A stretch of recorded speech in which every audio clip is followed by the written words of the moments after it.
So one question that I always hear from my own students is, okay, Sifu Laurence, I want to train and I want to become proficient at these things that I study. How do I do that?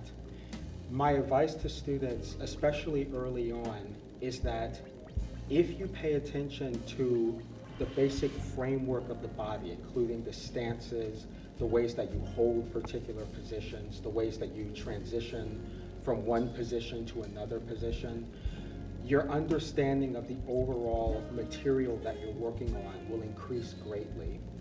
I think that actually this is something that is important in all training in general, but especially in internal training, where a lot of your energetic development in terms of thinking about chi and control of the breath and all of these things is directly correlated to how your body is positioned. So I always give students the analogy of a house. You have to build a house from the foundation up. You can try and build it from the roof down, right? But that's probably not going to work out so well. In many ways, training is the same. We start with base structures and patterns and paying attention to those. And then we begin to incorporate the breath, and then we begin to incorporate the mind and all of these things.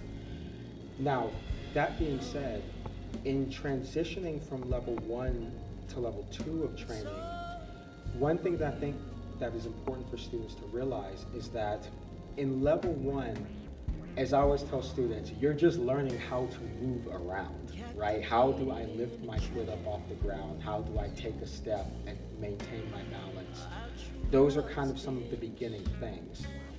As we transition into level 2, we're still working on those things, but now what we're starting to be introduced to is slightly more complex movement patterns and slightly more complex structural patterns. And these things build on the foundations while also giving us different ways to look at some of those foundational things that we've learned in regard to stance and breath work.